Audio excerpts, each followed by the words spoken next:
beautiful Sydney Opera House in New South Wales, Sydney, Australia. Harmontown is now in session.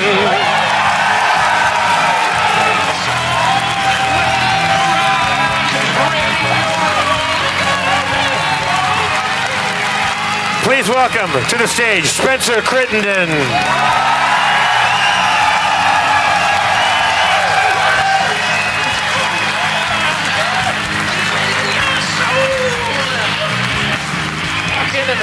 It's working now, and I'm happy.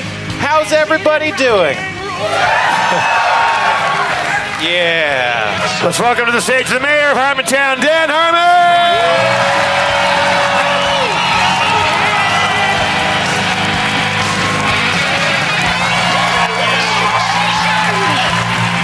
Thank you, Sydney.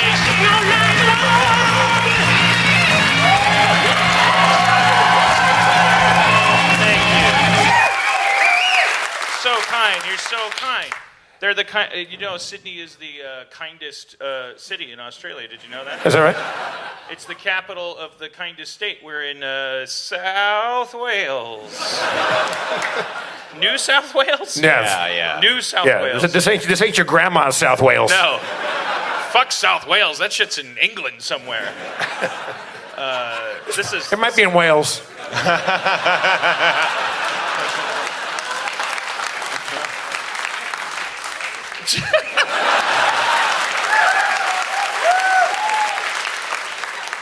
He looked at a map while I was in the hat store. Is your mic loud enough? I had them turn mine up. I don't know. Mine has been, my volume's going. I don't know. I'm What in an about opera mine? house. I don't know. Good. That's good. Great. Okay. Little louder for Dan's, all right? Yeah. Let's get a little bit Okay. more Dan. Check one. Sydney. Check two. Sydney. You know what they call them? They call them Sydney siders. Did you know that? That's call what what they call Sydney people siders? from Sydney. Sydney ciders? Sydney siders. Oh, like on the side of Sydney. Because what? Now let's talk about your new lid there, man. I like it a lot. Is that a proper Kubra, whatever they call This it? is an authentic Akubra. I got it in the store next to the hotel. There were rabbits drying on the rack, and there were 6 of them that went into this one, so I know it's authentic. Did they have boomerangs there?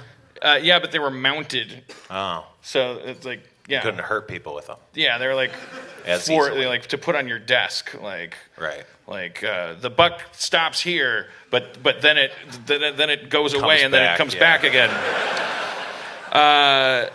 So we're here at the Sydney Opera House, the historic Sydney Opera House. I do not feel bad about this. I am very happy to be here, but I will say I was narcissistic and naive enough to believe when they said, come to a show at the Sydney Opera House. I didn't know they had other rooms. Yeah. It makes perfect sense now. And I love you guys. You're amazing. I'm not going to punish you, but I did fly out here with a different image in my head. One that makes no sense. No sense. The fact that not only could we fill the Sydney Opera House, but 2 nights. Yeah, I know. They're like, you saw that? They want to do a second show at the Sydney. Really? Oh, bring it on. I guess it's just cultural efficacy. They must be bored down there. I don't know. I'm not being aloof. I'm just looking at my notes. Are those authentic crocodile teeth in the brim of that hat? I don't know. They're teeth. I mean, I don't know, man. It's a $65 hat. That's all I know. 65 Australian dollars.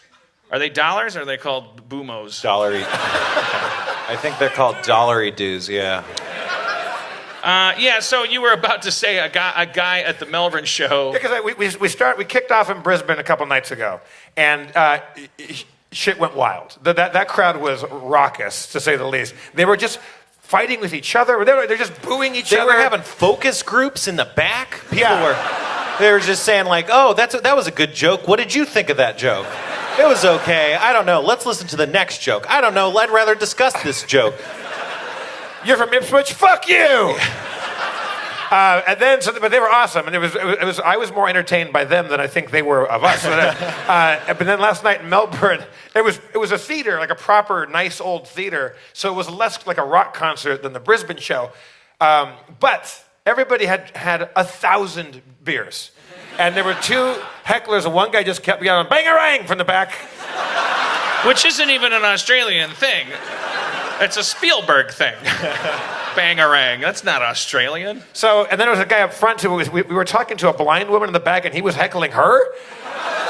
She wasn't blind, right? She was gonna going be blind in but 10 still, years. He took a pretty hard line on her. Well, yeah. One he guy turned was out to be calling right. back to the. Yeah, he's like, yeah, shut up, like to the blind lady. Or she wasn't blind, but yeah. But then, so there was a guy. We ran into somebody after the show at a bar, and he said that because the guy in the Bangarang guy up in the balcony. We were sitting behind him, and he had his shoe off at one point. He was like waving his shoe, and then they'd watched him drink 11 beers, and then he just looked at his shoe, and then filled his shoe with vomit. So now he's sitting there with the vomit-filled shoe, and then he realized that he has to go clean his shoes, so he just pours the vomit out. No, he went outside. He poured it on the sidewalk outside, and then he proceeded to get in a fight.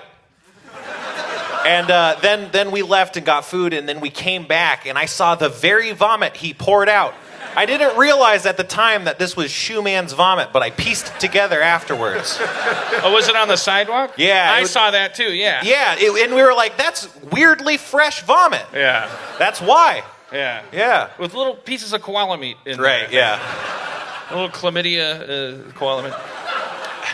That was a Sydney Sider's vomit. No, it was a Melbourneian. I think he was from Ipswich. But yeah, no, both great cities, both in their own different way.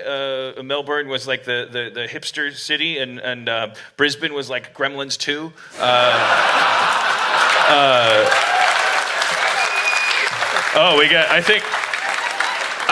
I think Brisbane is Sydney's Ipswich. This is starting to make sense. I'm from the Midwestern United States. Everybody always has to have a community. When you're from Milwaukee, you have to pick on Cudahy. It's just like a town of 200 people where all the tanning factories are. So it smells like poop when you drive past it. So, people in Milwaukee love picking on Cudahy because it's like just shit rolls downhill. So, but Sydney is the multicultural capital of you could even the world, let alone Australia. This is the first place. This is the first European settlement. This is where they first opened the prison colony for business. They were like, this is the place. Let's send them. And then in the 19th century, they said, okay, you're not prisoners anymore. Now you can try to build a society. And the Aborigines were like, what about us for 30,000 years? And then the beds are burning video, and then everything's fine. Everything's fine now. Wow.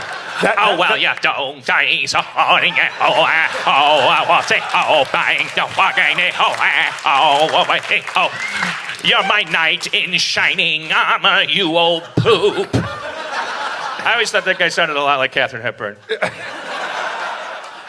How can we sleep when our golden pond is burning, you old poop?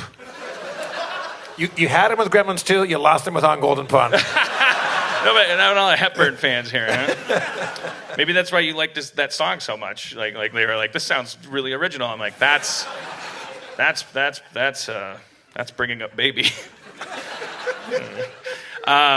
Yeah, no, but it's beautiful here. It's beautiful in Melbourne, but beautiful here. We're actually going to be here for a little while. We're extending our vacation, and then I'm off to Fiji. But when we landed in the airplane, we went from the airplane to the baggage claim. And we got into the shuttle, and the first thing Spencer said, having taken in that much of Australia, was, "Hot Canada."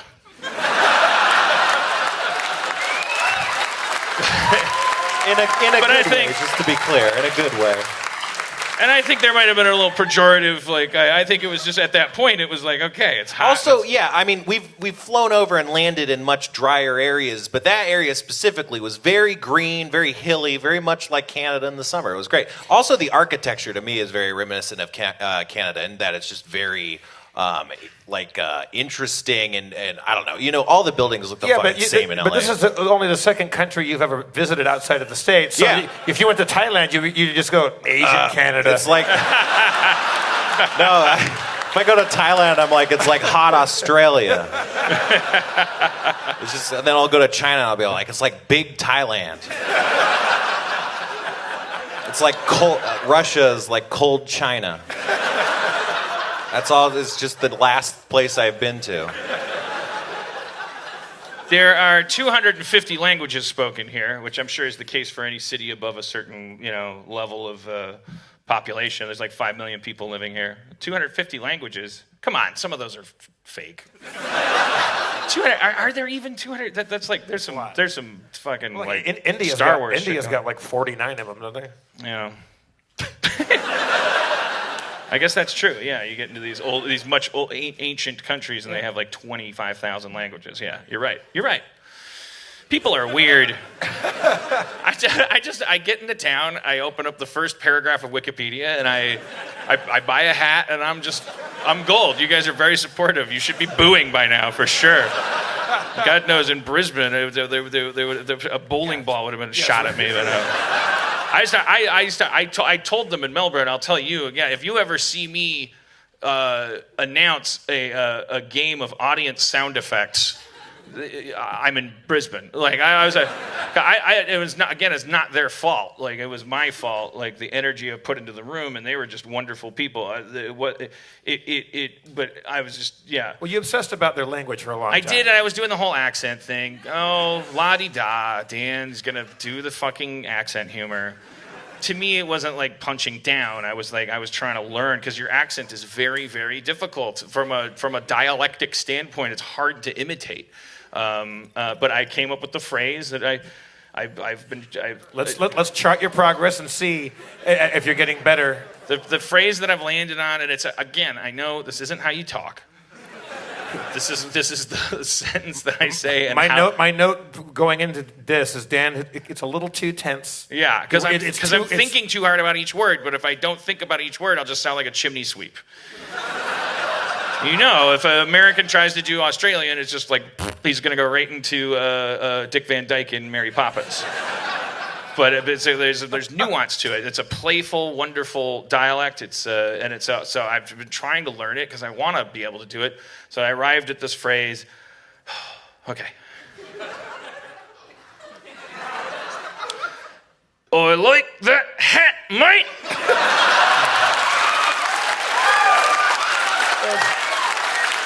Don't encourage me. I think they're just applauding the payoff. They're not saying, oh, he's really, all right, Joe, I think he's got it. No one in Australia is ever that upset about anything. At least of all, a guy who likes that hat, mate. But it's just me trying to, I'm like, each word, I'm like, I like that hat, mate. So angry. He's not angry, though. You're passing a stone. Well, remember the guy in the Energizer commercials? Oi, Jackie. What was his name? Jocko. I'm dating myself. Jacko. All right. All right. Moving on.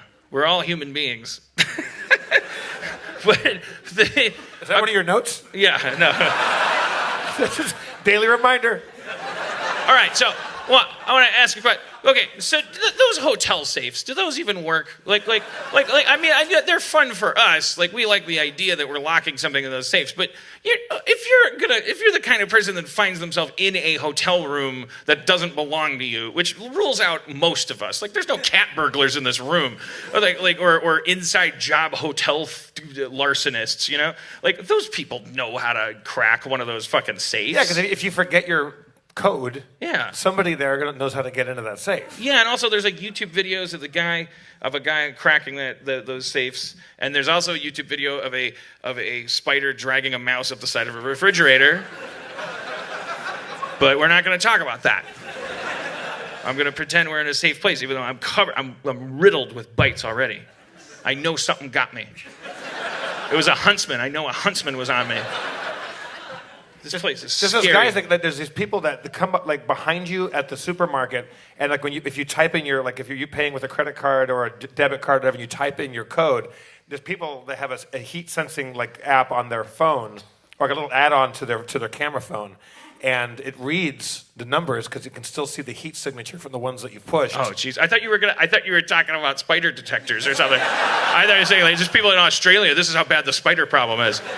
They have an app for that. Like, you can see spider tracks across your dashboard.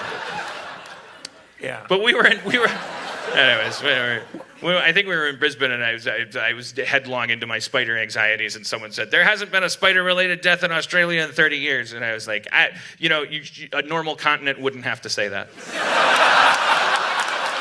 No one says that in North America. No one says that. And we shoot each other every day. I was reading the... there hasn't been a mass shooting in the United States in 3 weeks. I was reading the mass paper. meaning more than 8. That's... Look, I mean, yeah, exactly. That's what I'm saying. When the arithmetic comes in, you're hiding something. I'm saying, like, there's been gerrymandering or something going on as you guys redefine spider-related death. That's all I'm saying. I'm not accusing you of anything. I just know I see these videos. There's a lot of spiders down here, and it's the ones you can't see that kill you. You have ones the size of apes that can just put you to sleep for an afternoon. And they'll go in your kitchen and make mango hummos, whatever they... He'll make a flat white. The spider will go in and make a delicious flat white, which I love. Because cappuccino, fucking, the only reason I never order cappuccino is because of all that goddamn foam. You guys are geniuses. Thank you. Flat white. It's catching on back in the States, the flat white. I'd never heard of it until this trip. Me too, but then Cody said, by the way, also it's catching on back in the States.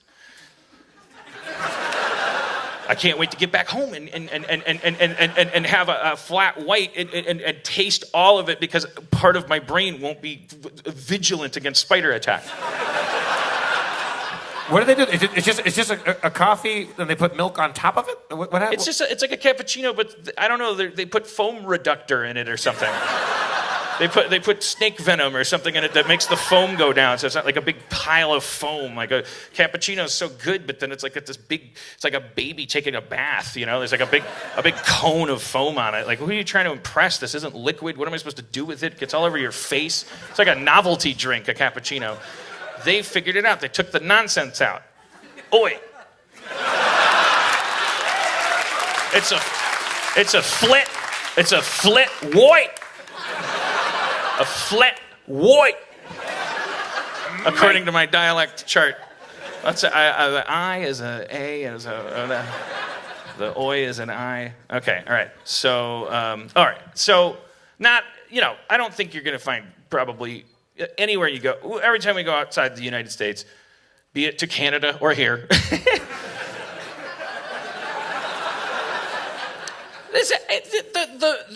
Sometimes the food is wonderful, sometimes the food is bad, doesn't really matter, varies city to city, but everywhere outside the United States, by virtue of, or by want of the kind of like particular, I think, capitalist, fascistic frenzy that we have there, where it's like, you are never more than a corned beef hash order served properly away from prison time. Like America takes its capitalism very seriously. So its food service industry, again, it's hit and miss in terms of the quality of the food, but you better believe the people making the food and bringing it to your table, they have a little hustle in their bustle that you don't find when you leave the States. Canada, you can go into a restaurant and die of hunger because they're not coming. There's just no urgency at all. And there's a it's like I've had some really, really good food here, but yeah, by and large, it's kind of like, yeah, thanks for coming into this place where we're making food sometimes, and you kind of sometimes you're kind of waiting. Like I went to this place, but well, whatever. I don't want look. Like, this is not me complaining. It is me complaining. It's not the place. It's just the restaurant, right?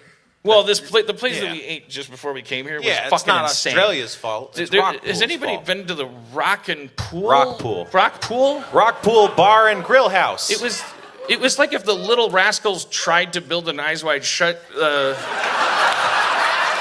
And all they had was the materials. They just had all the black onyx, the formica, and the crystal, but and none of the acumen. Like it's this weird, multi-tiered, labyrinthine Lego village where it's really strange. And all of the wait staff, it's nobody who expects a wait person to. The whole experience to me was like being pulled over like by a cop. My headspace was exactly that, stressed and angry. But part of it felt like we were the cops. Like we caught them having a restaurant. And they were like flummoxed, like they were high. They're like, they found us out. They're coming for our drugs. We got to make this look right. Yeah, we're a restaurant. Because we were trying to find out how to get into it. Because they have a thing here, Jeff. We have, handicap access. You put a ramp or something. In America, we like begrudgingly put a ramp. Fine, give me my subsidy. Here, they're much more progressive, but it's a little confusing. Like we walk up to the restaurant, and it says disabled access only, and we just paused in our tracks, and we're looking at a restaurant, and the people are cleaning glasses, and they're just looking at us, and it says just only, and we just froze, and we're like, only, yeah, so you can't take, that would be like using a handicapped stall to go in the door that's right in front of us. Yeah, I don't think, and the person's just watching us. Cleaning the glass, and then we finally just start walking away. We're looking at him. We're waiting for him to go no. That's a kind of a formality, the only part. But I think it's serious. But it was that was the only way to get into this place. Then we went on this weird Addams Family. That entrance had a sign for the place, but the proper entrance didn't really have the signage. So we saw what was the actual entrance, and we figured out it was the entrance because it was 20 stairs. That was the only clue that this was the same building we were trying to enter. I'm gonna just show the video I took of the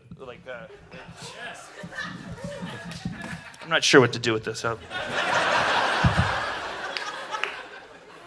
you did some photojournalism here? You got to set this up. Videography?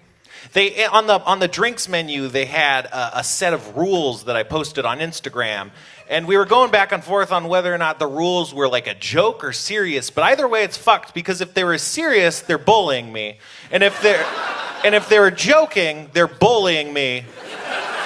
Except then you have to divine that they're not actually bullying me; they're just bullying me.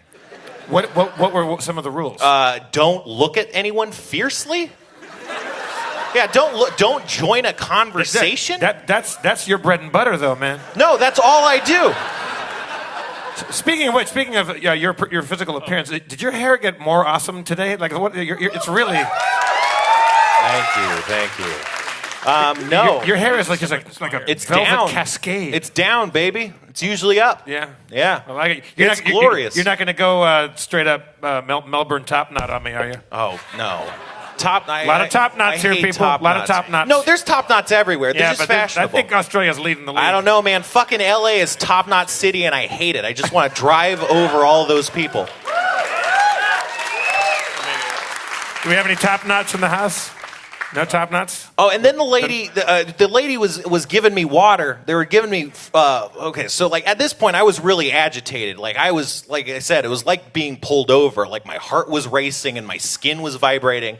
And she kept refilling my water, and she came around one more time to refill my water. And I was like, no, I'm good. And she didn't say anything, and she just poured me the water. And as she was walking away, she was like, just in case. And I was like, I'm out. And I walked out. Spencer just boned out. Yeah. Just because she refilled my water. Just deal breaker. Yeah, well, I told her not to, and she did. She was bullying me. You want to create some sort of social contract with these people. And if they're going to violate the simple things. Yeah, I was doing it right. I wasn't looking at anyone fiercely. I wasn't joining a single conversation.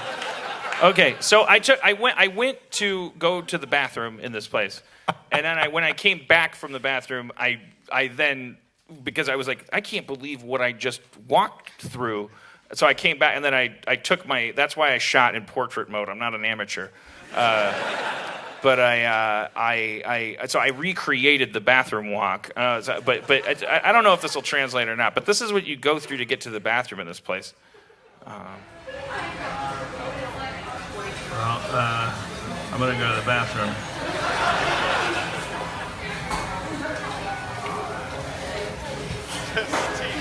So you walk around. There's this whole big restaurant, but you gotta go around this corner, and then there's this really narrow staircase, and it's already like weird, like you're going to an attic. Okay. And there's a landing, and then you turn, and then there's another narrow staircase. And at this point, you're thinking, okay, the bathroom's coming, right? No, this is where the wedding area is. There's a wedding going on. Oh, excuse me. So, it's starting to look like it's like The Shining. Like you're just gonna see a guy blowing a lion. Or that might just be bathroom purgatory. People that never found the bathroom. Yeah, they just fell in love and got married. So then so then you go past this. What is this? This is a kitchen? Why am I in the? There's a stove here. But there's two guys doing their taxes on it. These aren't chefs. Wait, but these are like bodyguards or something, like Odd Job and like Dwayne The Rock Johnson are doing their taxes on an oven in the middle of a carpeted vestibule next to a wedding, up 2 flights of narrow stairs, and still no bathroom. But they're like in a hotel corridor here, right? It's carpeted. Yeah, and so then you keep going, and I'm getting scared. So MF, like I think that's bathroom, male, female. I don't know if that's an Australian thing. I'm like, okay, so you keep following the MF, but. What is this area? Okay. Services? But it's blocked with a couch. Is something trying to get out of there?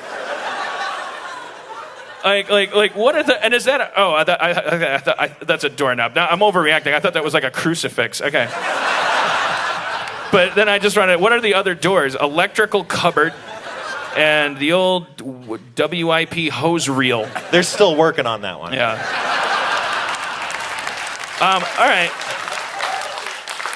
So then you go down this narrow hallway of these doors. I don't know if you can tell how narrow these doors are. Like That's like a radius. This is your second time doing this, so you know where you're going. Well, now, right? I knew to point the camera at some stuff, but I'm also terrified I'm going to get caught. Like, because there's like guys in dinner jackets keep walking by and looking at me. But I don't know if you could see like these doors, like they're really narrow and they have these really high doorknobs, and they have like this weird purple glow coming out. Like it's like the Minority Report virtual sex dungeon. Like there's a guy behind each door, like engaged in a different fantasy. There's this guy just came out of like one weird bathroom that was the handicapped one. Was that Chris Hardwick? Yes. And then it says toilet, and then you got your M and your F, and finally, yeah, thank you, sir. Not that I see the world through that lens, but.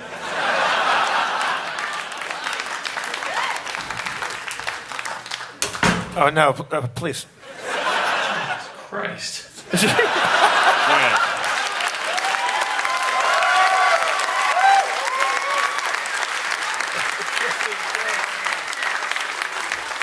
Will that translate to our audio podcast listeners? No, but these people paid good money for a show. Can you upload a link to that on your Yelp review of this place? Yeah. Like you better kind of have to pee when you start that process. Yeah, man. Yeah. And but the food was great. It was? Cody said her prawn was good, but then halfway through the meal, she said she was seeing a cloud that wouldn't go away. I don't think that's this restaurant's fault. It was before when we were ordering, she started to see this thing. I'm really concerned about her. She's back at the hotel. What am I going to do without my bean? Yeah, thanks, guys. I didn't cancel the show or anything. I told Steve to check in on her halfway. But I got her permission to tell this story. We got to the hotel, and then I guess there was some maybe screw up or something. I don't know. I'm not going to throw shade on the hotel, as the kids would say. I don't know what they did wrong or didn't do wrong. I just sat in the lobby and played cookie collector until someone handed me the hotel key. We went up to the room. The room was small, but whatever, it's a hotel. But then I guess, our very intrepid, very she's the civilized Crocodile Dundee to our what's her name from Crocodile Dundee. She's our Australian guide. She's our point person. Alice has been taking very good care of us. She's our wrangler. And every time there's a problem, you get to say, "Go ask Alice," for something like that. When she was just small. But I guess she did some wrangling at that desk, and maybe between that and the niceness of the Australian people in general, they upgraded our rooms. So the guy came to our door, gave us keys, me and Cody. We went up to a different room. It was a fucking penthouse. It was weird. It was crazy. There was a boardroom in our room. There's a room, and then there's like 2 bathrooms, and there's a bedroom, and then there's like a hallway. There's a door marked WIP hose reel? There's a hose reel. Because that's a portal straight to Rockpool Restaurant. Let's not gloss over this conference room, this boardroom. It had a conference table with how many chairs? More than 8. I think it was a 10-person, like a literal conference room. It was made for board meetings, yeah. And the first thing we thought when we looked at it is we gotta fuck on this, like we gotta do some kind of sexual role play, like we don't because usually when we do that I want that report on my giant desk. We usually have to when we do our little role playing scenarios. That's what Cody and I are into. Again, I got her permission. If she's dying tonight, and don't feel bad for her, that she did give me permission to talk about our sex life before. Because real quick, like when they travel, like we'll be somewhere on the road, and we'll be getting into the hotel. Like we'll be out having lunch or whatever. Go back to the hotel. And Dan's like, okay, there'll be beans on. I'll be down at the bar, and you can go up there, and I'll be up in 5 minutes. I was like, oh, what are you like? Are you taking a lobby shit, so she can have things? It's like no, she has to get in costume. Yes, well, sometimes that's. But you guys go out shopping, like you go on little costume shopping. We go to Amazon, it's like we order stuff on Amazon. Yeah. And when I go to pitch meetings at Amazon because they make TV, I'm always like walking out of there going like, well, did they say no to that TV idea because it's a bad TV idea, or because they know I'm a fucking weird sex fiend who always orders way too much toilet paper and like just pantyhose in bulk. Anyways, but we did. So I was like, let's do a little role play with using the boardroom environment because we're not going to have this ever again. But it got really confusing because I thought I could improvise my way through this, where I was a human resources guy. But I bet you were. I was investigating her because someone had filed a complaint that she was dressed too provocatively at work. And then she's like, well, this is how I dress all the time. What's wrong with this? And I was like, well, a lot of times what happens is guys at the office, if they get aroused, they'll try to get revenge, like by filing a complaint. And I'm sorry, it's their word against yours, unless. But it was getting really, because she was trying to yes, yeah. She's like, where are you going with this? And I was like, well, and she's like, is this about, and then she just made up, is this about, what did she say, Jason Ortega? And I was like, Jason Ortega? No, this has nothing to do with Jason Ortega. No, all I can tell you is that multiple people have filed complaints about your provocative clothing. And then I was just like, so I didn't know how she was yes-anding you, but you absolutely knowed her. Yeah, well, I was like, Jason Ortega may or may not be a part of this. Oh, okay, fair enough. Because I was trying to figure out, I was like, how did you think that you could jump into this pool and find your way to any edge that had to do with having sex before we have to go to dinner? And so the way I got through it was, I was like, look, there's exceptions we can make if I can prove that my dick fits in your pussy. If I can prove that it's just you as an individual that is arousing and not your outfits, then I can take your side. I'm hard as a fucking diamond right now. And I'm like, the whole time we're having sex, I'm like justifying. I'm like, yeah, see, this isn't your fault. You were born this way. I mean, yeah, the outfit's great, but it's the way it's on you, and wow, you're great at this, and so I think I'm going to file a favorable report with Human Resources all over you. And it may be the last encounter she ever has with me is a badly improvised sexual role play. Don't reveal anything you don't want to reveal, obviously, but and don't get specific. But like, I know that you guys do these fairly elaborate like backstory, like role playing things. So you are doing like improv. Yeah. Like you're doing a little scene. Yeah. And like, how good are you guys at staying in character? Like, are you guys really good? Yeah. Like I mean, that's the problem with like the Jason Ortega or something that will throw somebody. You know, we don't want to break. Like we don't tend to. See now, it's very immersive. You know what you could have done? You should have said that. Yeah, it was about Jason Ortega, and then you make up what he said. Okay, Jeff. And you reenact it. You should be making love to my girlfriend. It's easy. What if right at that moment she goes, "Is this about Jason Ortega?" And you're like, "No, it could be. It might not. It could be anybody." And then knock, and I'm there, and I have a Jason name tag on. You're dressed as a mariachi. Okay, all right. Well, it's a little over the top, but Jason Ortega's here. Yeah. Jason Ortega. That's too specific. That has to be a high school something. That sounds like a famous person, right? You know, she actually said, well, she explained afterward because we like to go back over it when we're done with it. I grabbed the towel and then we kind of like, well, boy, back in Albuquerque, I took a left because I thought, no, you did. But she was the first name off the top of her head. She was afraid was gonna like upset me because it was somebody we were been talking about earlier, and so she had to like really like hang a hard left off of a more naturally improvised name because it was you. No, I'm kidding. But anyways, all right. So, look, no Harmontown show abroad would be complete without. And then I just fart and leave. The owner of the Sydney Opera House comes out and thanks you for coming.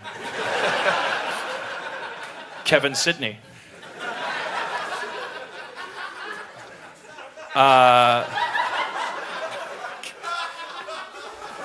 Wait, why was that joke that guy's favorite part of the show? Kevin Sidney. That really, you really got that guy's number now. I guess I'm kind of going. I'm like, yeah, that is kind of funny the more you think about it, because it's like, it's called the Sydney Opera House. It's in Sydney, like, and you're okay. That is kind of funny. Well, thank you, sir. I agree. But we should let's get to know some of our friends in a segment we do in Australia called Ask an Australian. Except I was told if I go off stage that the cameras won't be able to see me. So who cares? Like, you guys can see me. Like, we'll just be out here for a second. We'll start in the front because these guys must have done something special. Like. Look at this guy. I mean, come on. Are you willing to come up on stage if we promise we're not gonna talk about your really red hair?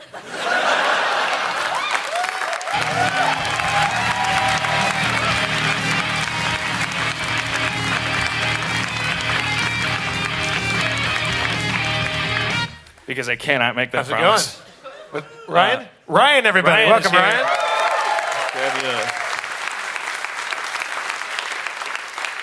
All right. Ryan, I just learned from our friend Allie in the front row here, who also has brilliantly red hair, that, what's the word?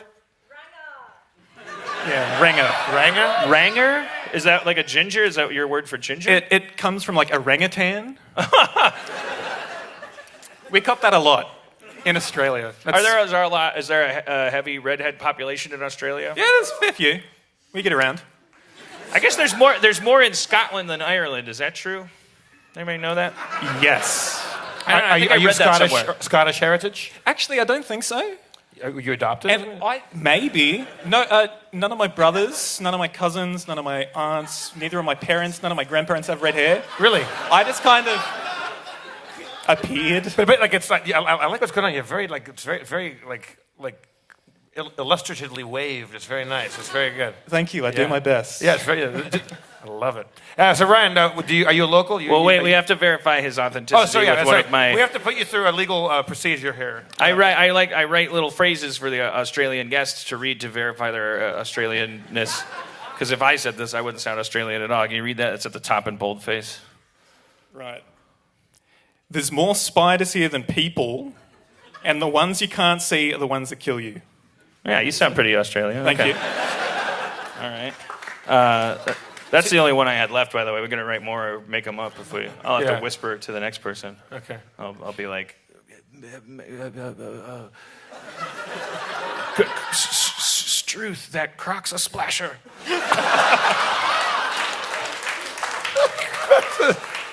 It Croc's a splasher. That's what you guys say after you take a shit. Struth, that Croc's a splasher. Someone should tame that thing. Are you from here? I'm originally from Lithgow in the Blue Mountains. Lithgow. Popular. Few people apparently know Lithgow. I'm living in Wollongong at the moment, which is south a little bit. Wollongong? Wollongong. Wollongong. Yeah, I'm going to university there. I love it. But I spend a fair bit of time in Sydney. My brother lives here, so. Yeah? What do you do for a living? Up until recently, I was a science interpreter, so teaching science to kids, working at a planetarium. Ooh. Now, I'm currently not doing that. I pulled out of that because I'm doing my master's in teaching. No. Well, that's all good news, right? What do you want to teach? I have a degree in history and one in English lit, so either or. Yep. Okay, so as a history teacher... Check out the brains on Ryan. Yeah. Can you verify for me that we are, in the States, we are fucked? That we're like historically like fucking 1932 fucked. I don't want to be an alarmist, but yeah. I mean, we have to at this point. Like everybody in the internet's always like, oh, comparing to Hitler. It's like I don't care, man. I don't care about a party foul. If somebody's so much like Hitler that I would really love to be wrong. I'm fine with that. But if I'm right, I think it's important to be right earlier than later. I think that maybe people should have compared Hitler to Hitler sooner. Well, yeah. I know exactly what you mean, and I think most Australians will agree with me when I say it was kind of hilarious for a little while while it was happening. Like Hitler? Yeah, like Hitler, yeah. Because he literally looked like Charlie Chaplin? Well, yeah. People are like, you're hilarious, but come on, you can't talk like that, you're going to jail. And he's like, I'm going to write a dumb book. And I was like, this dumb book is great, said the morons. And then it's like everything was like perfect parallel. Yeah. And then the first thing he did when he got elected, not by a majority, but by the German Electoral College. Yeah. When he swept Michigan. Yeah. Yeah. There's this patch of field next right on the armpit of the Rhine where everyone has 300 votes. Anyways, the Harmon, save it for your therapist. What? So where are you guys at? Because there's so many strange like flippy floppies that happen. I mean, like in the human sense, you can just tell a hip progressive liberal person from a kind of more starchy conservative person, no matter where you go. But everybody has different words for the stuff, and also it's not just semantics because depending on where you're at. The progressives could be secessionists, or progressives could be like gun nuts. Like what's happening in the States right now is like I feel like I want to buy a gun and dig a hole and like wait for Trump to try to pry my gun out of my cold dead fingers, which doesn't make I'm like a Constitution nut now. Somebody's yelling something out. Was it worth it?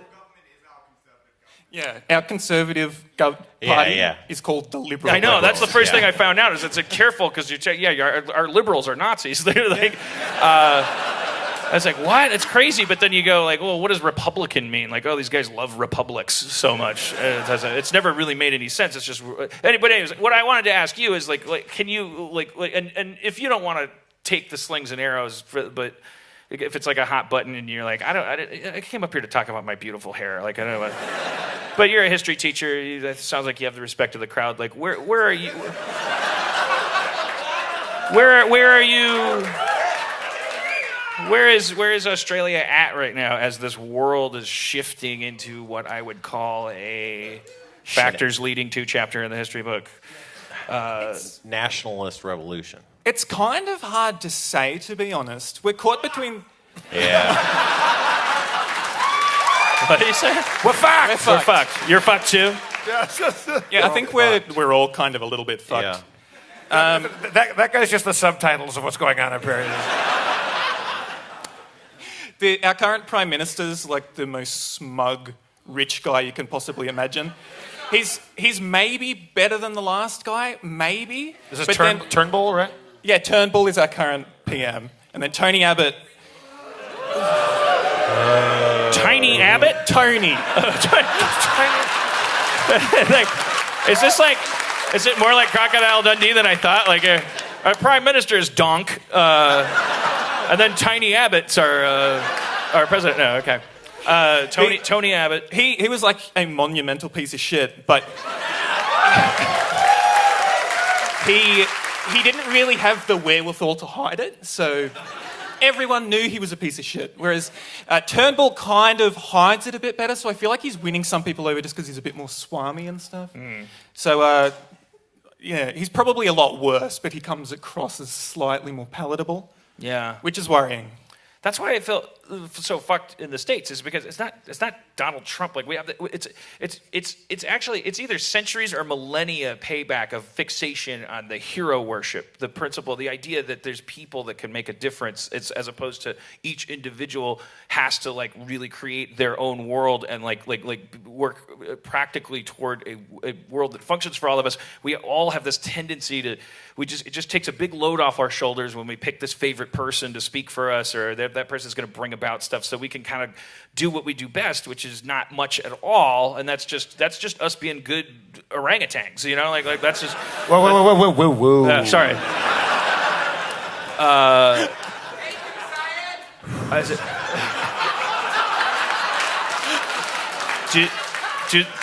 Did I hear that wrong, or do Australians just yell out baking soda when they get excited? That's his word. Baking soda! Yeah, your plastic submarine's going up and down. Baking soda! Baking soda! Remove the odor from your fridgie! Baking soda! No, what did he say? I have no idea. Okay. What did you say? He can say it. Yeah. Oh, But I Dan- can say it. It's my word. Yeah, You can say it. It's my word. Oh, he could say. Okay, all right. Sorry. Yeah, it was funny. That happens to me a lot too. It's like, well, it's not funny now. It was funny when I yelled it out, and I didn't mumble it, so I don't deserve this. I nailed it the first time. They all laughed. You got gum in your dumb Yankee ears. Very good, sir. Good job on that joke.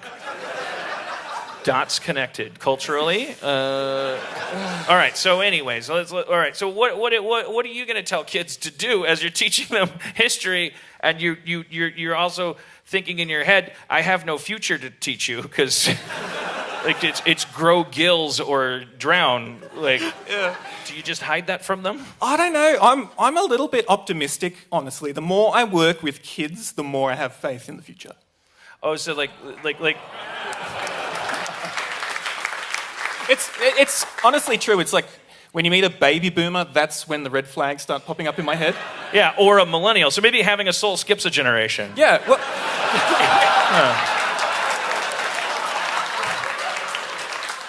That's what I keep thinking, because I'm from a thing called Generation X. I don't know if they have, that's maybe just an American thing, but it's like we're outnumbered 10-1 on both sides. Our parents are these huge douchebags that, like, they had their own Trivial Pursuit edition, and, like, they invented the Beatles and the moon and all this shit. Like, Well, So, like, everyone makes movies for them, and they're just like jack off to references to their lifetime. Like, what? That's what? Chuck Willery? I just can't. Chuck Willery. And then my generation was like, I hate my parents. That's enough for me. But then we had kids. And the people, they're like little baby boomers. I always said that, like they love their parents and they love the president and teamwork and it started with like we're shiny star people. We could use an iPad better, and it was like you're adorable, but there's something fucking Orwellian about your like. And then they just hit their teenage years, and I was like, I know we're one Orwellian dictator from these kids in a jumpsuit. Like they're gonna flip like a fucking Othello piece. Like, but anyway, why did I bring you up here to just talk at you? I've already said all this stuff. What do you tell us the solution? Tell us how to fix the world. I'm gonna get a drink. You want a drink? I would love a drink. All right. Well, when I come back, you better have a plan for the world. The solution to everything is Murder. getting a drink, probably. yeah. Yeah, maybe it's murder. No, I know it's murder. You can't do it. That's the problem.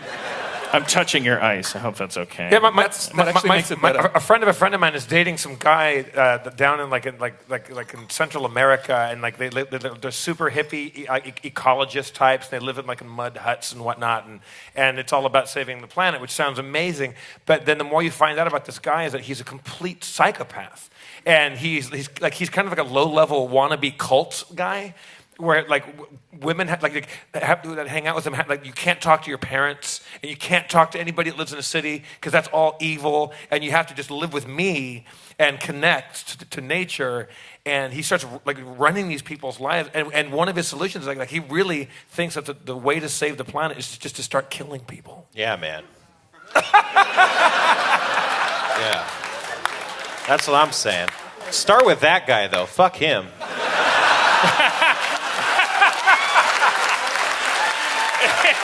Right? It's the world's shortest O. Henry novel. Yeah. Lead by example, motherfucker. It's a 2-minute Twilight Zone episode.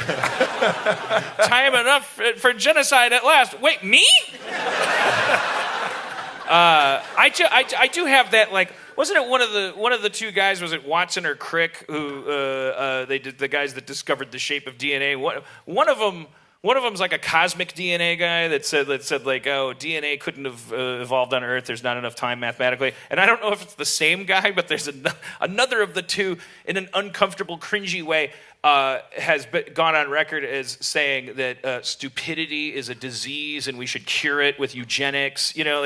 Some people are just dumb. They're just born dumb, and that's like any other disability. And why don't we cull that from the population if we're interested? And it's like, oi, okay, oi in the Australian and the Yiddish. Neither of us want to go there. But then in my country, or my prison colony, where this recent thing happened, it was like I just started feeling, even before the election actually kind of went the way it did.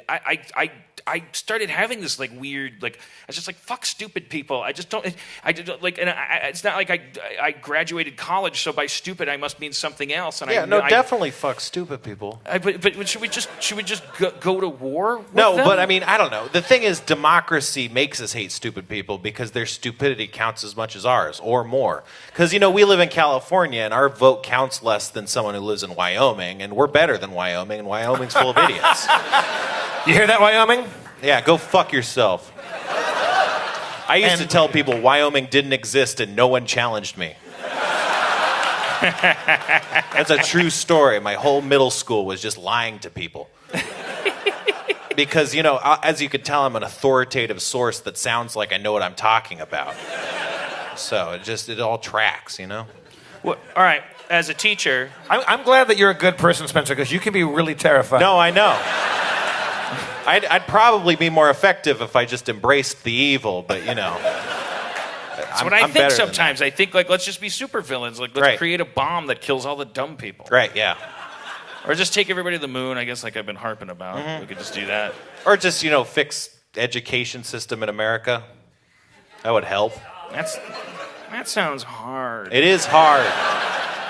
I got it all figured out. What do you think I should do? Now I'm talking to the to the leader of children, the consumer of my hit podcast, and just a general nice seeming guy. What do you think I should do in the face of all this? I'll give you the spectrum in my head ranges from I'm supposed to use my pulpit to make people think correctly or accomplish something, and then on the other side, I'm supposed to stop thinking about this and give people something to laugh about with my rubber ducky squeaking. Forget. Okay. I think you should write Kung Fu Panda 4. Yeah. What's the path? My therapist can't help me because she used to tell me, I would come in all upset about Trump. I would go, there's a white nationalist movement happening. And she would go, it's secondhand smoke. It's the internet. You're exposing yourself. And then Trump won and she was like, oops. But anyways, so I don't really know what I'm supposed to, who am I? I don't know who I am. Tell me, you beautiful crimson Viking.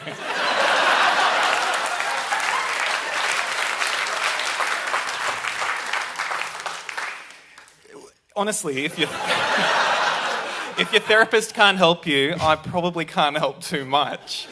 But also low risk, go. high yield, because you'll never see me again. This is You're right. Yeah. Okay. Well, I'll see you stand. tomorrow because I will be here for your other show. Oh, okay. Nice. So, if you don't improve by tomorrow, you can give it to me then. That is exactly what I meant. Someone's going to get a Jason Ortega name tag.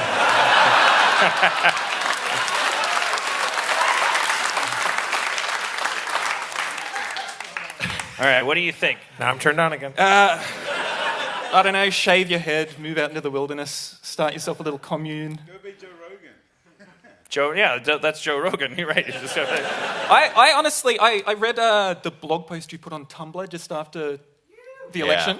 Yeah, just me. That's what the Nazis call virtue signaling. That's what they tell me I'm doing. Yeah. White knighting, mansplaining, beta pussying. I'm just trying. My instinct was just to I hope the women feel better, and I hope they think I'm a good person. I don't know. I think that's the stuff I like because the way you write has a lot of conviction to it. Every now and then you'll write something that is a little bit more open and susceptible to change. So with that, when I was reading that, it felt like you were more open to changing your perspectives on things. That's what I like to see, and it's not easy. Yeah, but then I should commit to that. I'm an epiphany addict. I just apologize. I should just open an apology warehouse and just give people handcrafted apologies. I don't think you should force it. I think you should just maybe embrace it when it happens. Because otherwise, if you're just constantly forcing that kind of catharsis, it's for nothing, I guess. I think the simple answer for me, the obvious answer, is write a movie. Write a movie. The Community movie. But Dan a long time ago. When we were both broke, we've talked about this in the show before, we would pay each other's rent back and forth depending on who was up or down in the chips at the time. And there's a script that Dan wanted to write based on a certain mythological Greek myth character and stuff like that. I always really wanted to do wanted to see Dan write that. You've got 19,000 TV shows going now, so you got a book and all this stuff. So, but I think use the knife that's in your knife holder. See, I ain't no writer. But use the tools that you're good at. Write stuff. Write things about because the joke in the documentary is that you're a writer that writes about heroes, and heroes by nature have to change. That's the point of a heroic journey, that you start one way and you end something bigger, and that you're an epiphany junkie and you don't change. That's you've talked about that before. So. Maybe you don't have to change, but you have to keep writing stories with heroes that do, because that's the point of art, is that it makes sense of suffering and makes gives us a language of change. I'm done. That's what I meant.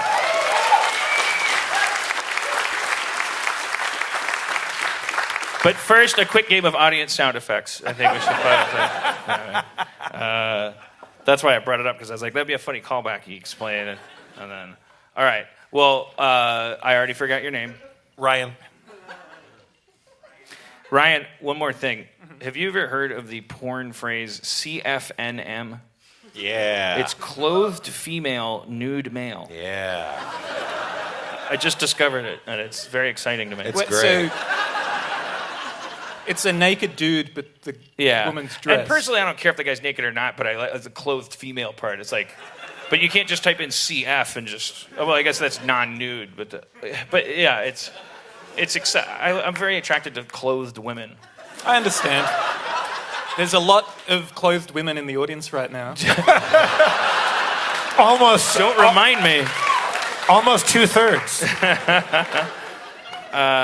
Yeah. Okay. Yeah. I was just wondering. Oh, and also, have you? Where is this going? I'm just asking him some stuff. The open to audience it. is responding to him. Yeah. He's popping. No, I think I speak for the audience, and I'm saying we're all kind of falling in love with Ryan right now. Yeah, we love him. We love him.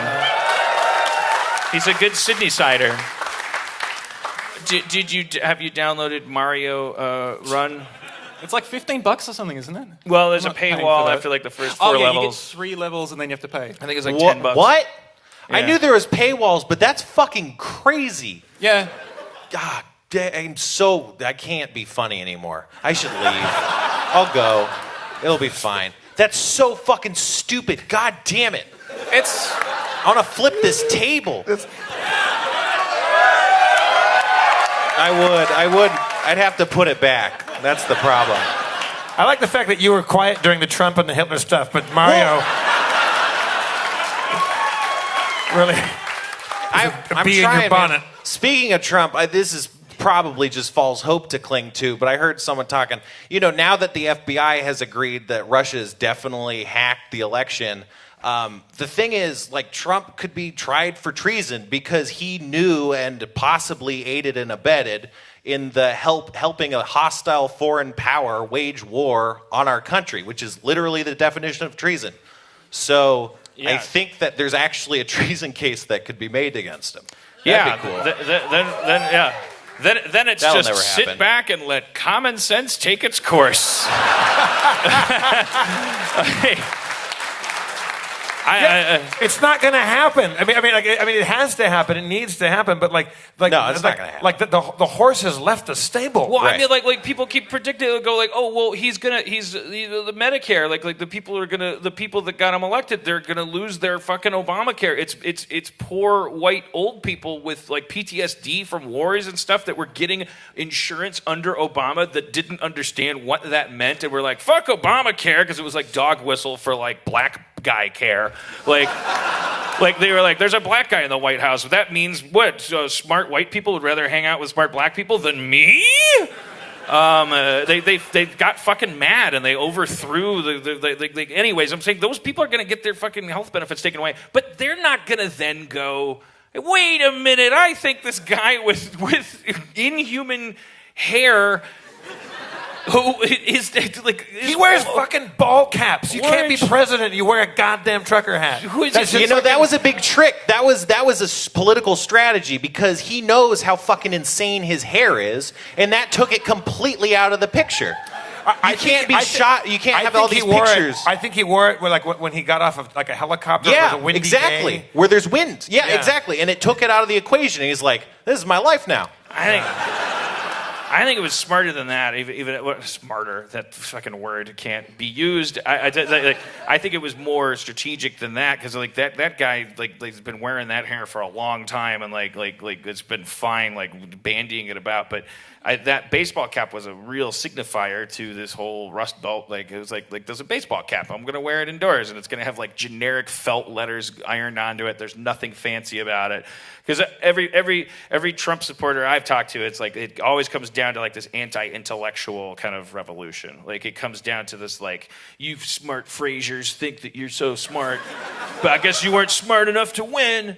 And like I grew up in Milwaukee. Like I just, and I'm I'm like, hey man, I'm down for an anti-intellectual revolution. I want to be dirty and Luddite and fucking isolationist, maybe kind of. But why is our leader a East Coast trust fund pussy? Like what?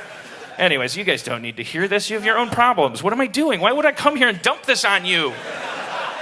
You already probably have to read about it in like the Australian Gazette. You're like, why are we reading about this guy? He's a million miles away. If the day he decided to come here, it'd be 15 hours from here. You guys could like by the time he got here, you could just punch him. I just love that for 5 days I have not heard, I haven't watched any U.S. news sources. I read a couple Aussie papers. I read a very uplifting story about a dog who saved a baby from a snake. I saw a story. And then the fucking snake bit the dog, and then they took the dog in, and $6,000 for the dog. They paid $6,000 to keep that dog alive because he's a baby saving dog. Yeah, well, that's us. That's the whole point of breeding. Like you definitely want that dog to have more dogs. Like that's what got us to them bringing us newspapers. Is like that. It's like that thing saved a baby. So this one didn't save a baby. See, but you're talking about dog eugenics now. Yeah, we don't want to practice that on each other. We don't. Yeah, because you can't. Stephen Hawking never brought anybody a newspaper. Well, he brought us a new way of thinking about black holes. He did. It just took a lot longer.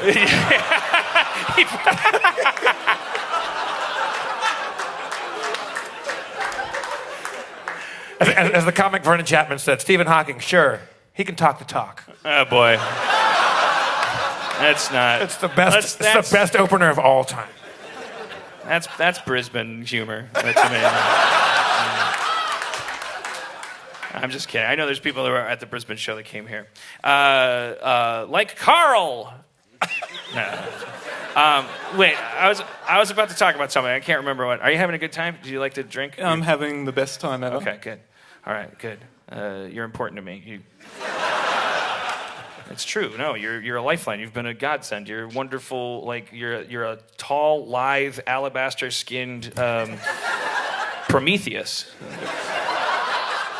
You've really knitted this show together. For the listeners that can't see, and I don't want to be reductive in any way here. I only mean this complimentary. You know, I don't know if you got these down here. The Christmas time Rankin and Bass animated like Rudolph. Remember when Santa Claus was young? When young Chris Kingle, when he was young, right. He was young and thin and had red eyes. He's a fucking image of him. Does anyone know what I'm talking about? Yeah. It's he really looks like young Santa. All right, but we should. You're like a hot young Santa. Thank you. I hear that a lot. Really? Yes. We should let him relax and earn his kettle on the rocks. I already forgot your name. Can't thank you. Ryan. Okay, I'm bad with names. Ryan, thank you so much for coming up. Everybody, Ryan. My pleasure.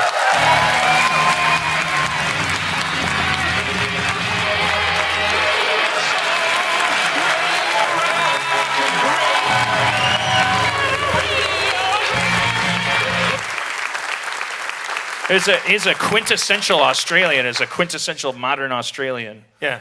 That's the Australian that will save the United States, like when we've been taken over by the Soviets. Yeah. The Mad Max won't be a tough guy in a car. It'll be a teacher. Yeah, dropping in on some homemade weather balloon that he made out of rabbit pelts and pickle skin. Pickle skin?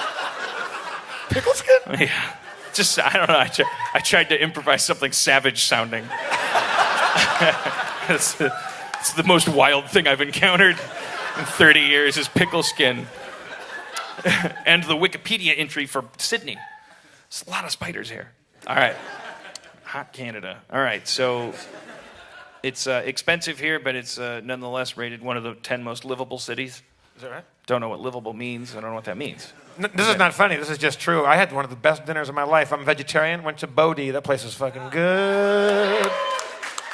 Okay. Oh good. man, me too. I left Rockpool because I was disgusted with the place. And then I went home and I went back to the hotel and I put on Good Burger and I ate a whole box of Cheez-Its. Yeah. Do you guys have Cheez-Its here? Oh, they're great. You get some. All right, let's meet another Australian. I want to tell you in advance, whoever you are, it's okay for you to disappoint us. You can't follow that. Just commit to being yourself. That's the sound of people already forgiving you in advance for being a huge letdown. Should we base it on something? I would usually just go out there, I guess, but that's how I got what's his name? Ryan. He's the worst person. He really is bad. I just don't have. Okay, so the thing is, do you know how like a baby's brain, it runs on glucose? So this is my theory. Now I'm not a doctor. I was not familiar with that. But I think that when you're learning to do things like walk and run and throw a ball and recognize faces and things, I think that your brain is going like, oh, this part of the brain is really important. This part is not so much important. I think recognizing names and faces and things, just my brain just never. I just think I just have like a dead spot in my brain. Like I can't. That's my excuse. That's what I'm saying. I just think, like if you ever think, if you think I'm a bad person because he's like, oh, why doesn't he remember me? Why doesn't he remember my name or my face? It's right before you think, what, that guy's an asshole. Then that's when I swoop in with I was bullied. I think what you're saying is that when God was handing out baby glucose, you were at the back of the line. Yeah, I was like, what did it profit me? Oh, the guy on the left that's giving me a swirly in the toilet, that's Nathan? Oh, great. I'll be sure to ask him about soccer next time. Did you ever actually get a swirly? I think my brother probably like read about swirlies and like tried to give me one maybe. You guys know what a swirly is, right? Yeah, so It's when you put someone's head in the toilet. and then flush it. Right. It's also Yeah. called drowning somebody. We call it waterboarding these days. Yeah. Yeah, I mean, newsflash, like physically forcing anyone into any position physically is like horrible. Are you leaving? What's going on? Yeah, I'm coming up into the He's stands. turning to Peter Finch from Network. He's just going to fall down dead. This room's really big. All right, well, who what? This is like, welcome to Lazy Donahue.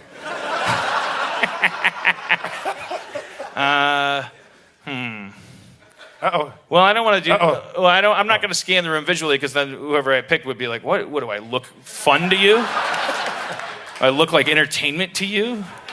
I'm a human being. God damn it! Why are you raising your hand down there, sir?" I would like to come up. I think that's what they call good old-fashioned Sydney pragmatism. They're a pragmatic people here. It's a port town. Yeah, Dan walked up all the way to the back, and there was a guy right down front. Well, that's hard to ignore. All right, go on up. All right.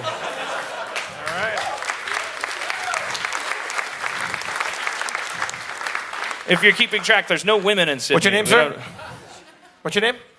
Kenny, everybody. Welcome, Kenny. All right.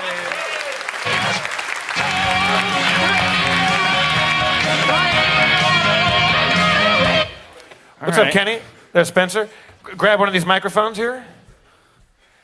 Yeah. Kenny, you're looking very biz-cash. I like that. Thank you. Is this on? Yeah, good. All right, Kenny, you're up against a lot, you know? Like it was bad enough you're following Ryan, but you did it voluntarily. Like, you were like, I'm the guy. But like, you can hear, there's like kind of a break in the energy, and they're all discussing you. They're going like, I don't know the looks of that tie. I think he might be an Ipswich. I'm looking forward to the Reddit threads, yeah. I've seen the God, ones don't- about Brisbane. Don't go to Reddit. Don't. I know. Go to Reddit to read about anything other than yourself, is my advice. Yeah, well, normally I'm not on Reddit, so it's fine. You are now. Yeah, that's true. You're going to be, yeah. I will regret it. All right, so what's your name's Kenny. We already know that. Yeah. All right, what gives? How are you going? Okay, so, I don't know. I guess the reason I wanted to come up... How many worries do you have? 7. You're supposed to have no worries. Oh, well, I have, like, crippling social anxiety, so it's do like... you really? Yeah, it's So like... you thought, oh, go on stage. Yeah. That's exactly... That's actually, yeah. That's why I went skydiving, because heights are terrifying. Yeah, exactly. there you go. Well, that's like where they are, the Heights. I got married. It's a good place to You go. just blew my fucking mind. All right, so but that's literally it. Do you want me to just dig in, or what? I mean, yeah, if you want, but like, I think one of the other reasons is I went to LA earlier this year and I saw one of your shows, and I was hoping to do the "Who came from the furthest," and then I would be like, Australia, and then it didn't happen, but that's fine. I'm here now. Oh, more to the point, you're here now, so yeah. Yeah, and I came the farthest now. Yeah, exactly. That's incredible. That's why we have you up on stage. Yeah. But it would have been weird for everybody in the audience to yell out, "Who came the farthest?" when I came out, because I'd be like, me. Well, I probably didn't come the farthest tonight, so that's fine. All right. Yeah. Now, you say you have crippling social anxiety. Sure. How does that, like... Okay. Let's just presume you do. Let's just make that the premise. Like, what is that? Like, how does that manifest in your daily life, or?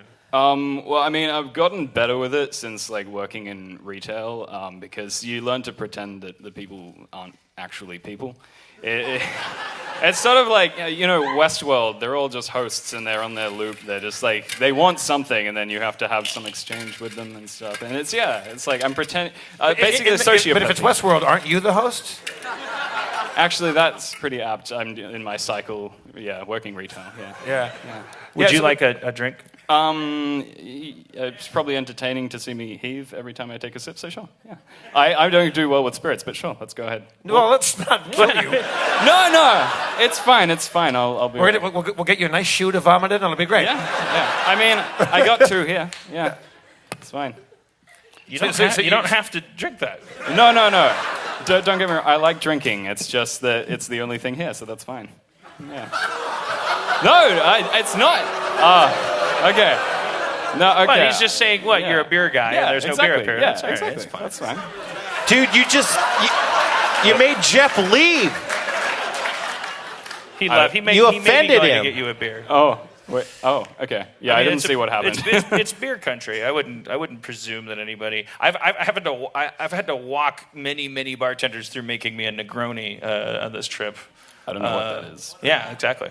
It's a drink. It's equal parts sweet vermouth, gin, and Campari. So no, it's a yummy daytime beverage. It's. There you go. All right. You've got a Coke, a beer, and a. You got the beer? All right.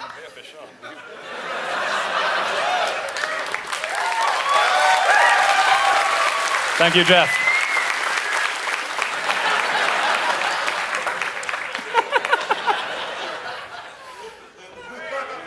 All right. There we go. You don't have to. It's not a competition. No, it's Australia. Yeah, All right, Kenny. It's not a competition. It's Australia. So, tell us more. What would you like to know? Social anxiety. No, You don't have the when- handshake of a socially anxious person. When Dan was walking through the crowd looking for somebody, you was like, I said, you want to come on stage? Is there something that you feel like you could like gain from this experience, or it's just being up here and like, letting this weird feeling happen be its own reward or punishment? I realized earlier this year, this is actually after I went to see a show and everything, I was like listening to Grandma's Virginity podcast and listening to like Justin and Ryan talking about writing, and then it suddenly dawned on me that I want to be a fucking writer. So like one like physics degree later and working in retail and everything, I've finally realized what I want to do, and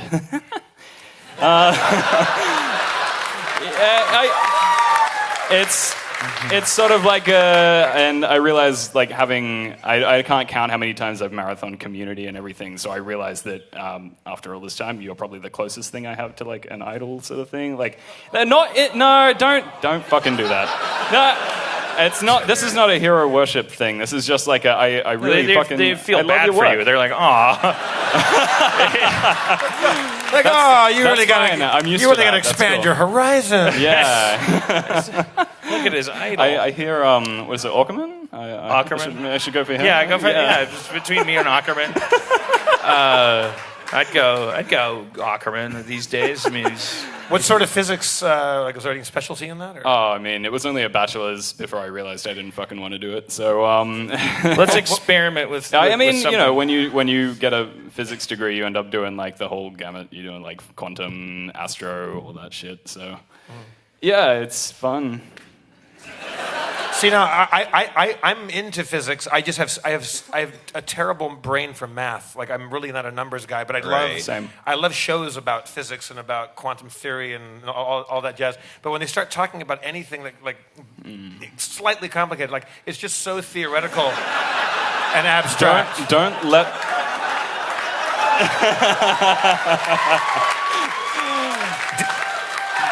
For the listeners, Dan is writing a live screenplay about Kenny right now.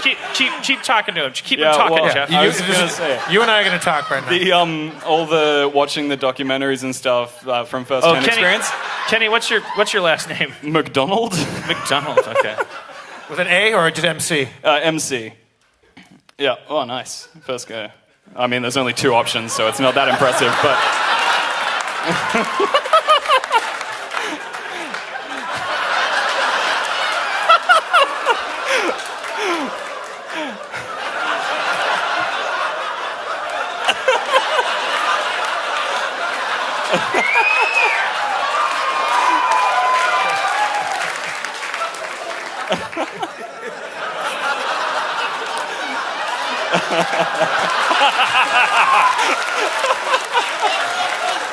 I mean,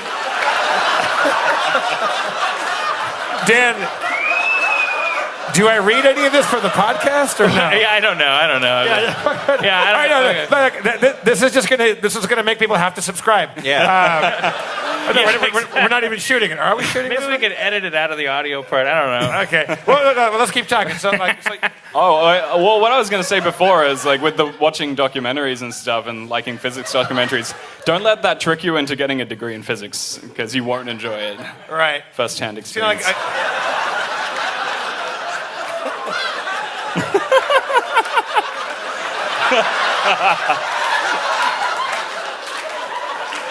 I got very, very lucky. I met Professor Brian Cox, the very charming English physicist from CERN. Your long-lost cousin or something? Yeah, Wonders of the Universe. You look similar. Yeah, he's like really...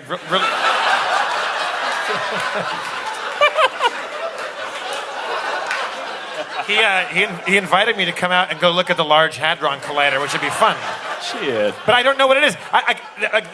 I don't know how magnetism works.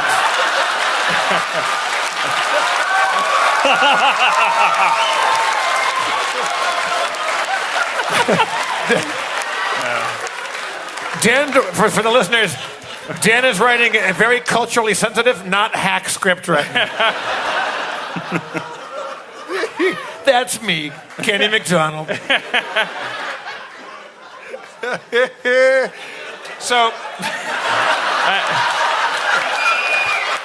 I guess I kind of screwed this up. Does that imply that I guess you don't start that VO like when the person's born, then you can't. Does that imply that I wasn't a baby, but I am now? Is this like Benjamin Button? Kenny, Right. no, God, no. I wouldn't do that. What else could it possibly be implying? No, that I'm a bad writer. I already painted myself into a corner. This type of voiceover doesn't work if the person's being born. No, it works. It works.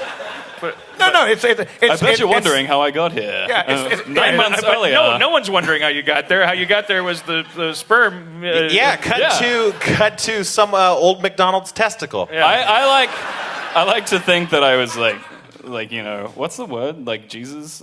Jesus. Immaculate conception. My parents never had sex. That's fine. No, but why can't you say like it's him being born and then you're like it's 30-year-old? Yeah, I'm not sure what they say in this case, but I wouldn't always be a baby. People know that though.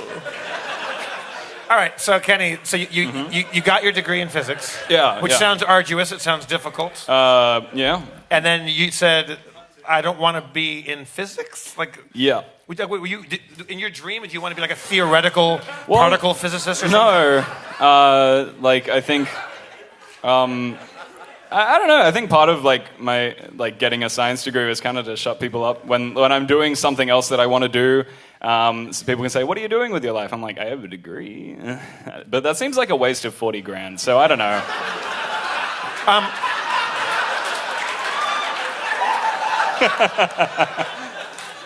All of my friends that have made it have one thing in common. None of any of us, and them, because I'm including like way more successful friends of mine, none of them has a degree. That's because they're smarter than me, and that's why they're successful. But like I went to the University of Southern California, and I.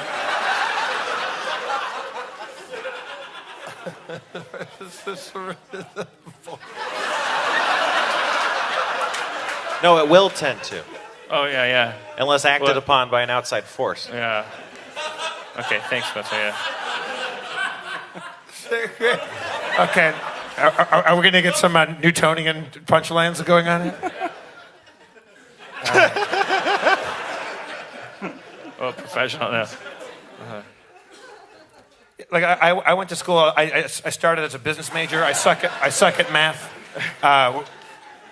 and then I went into journalism because there was no math requirement. But then by the end, I said I don't want the degree. I just sneaked into classes that I wasn't allowed to be in, and just like if I'm going to go to school for free because I was poor and had financial aid and Yeah. They grants charge you to take the tests, not the Yeah, and get the paper at the end. I would just sneak into cool like history classes and things that were like try to take advantage of. I thought the degree would be pretty meaningless. But so now, like, you want to be a film writer, TV writer, novelist, TV, short stories, TV. Yeah. Because, I realized that throughout my life, the thing that's probably been said to me the most is, get off the fucking TV, or, stop watching TV, or some shit like that. So it's like, what do I love? I love TV. Do you think that when the movie that Dan is writing is made, that Adam Scott's going to play you? Sorry. Sorry? Does he look a little bit like Adam Scott? I don't know. Maybe just the angle. Okay. So, oh, wow. Nope. I don't know who that is.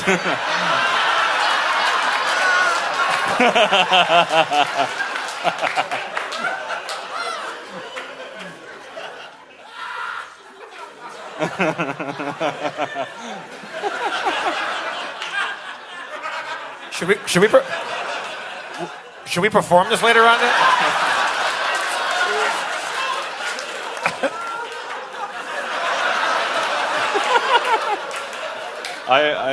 We can perform it.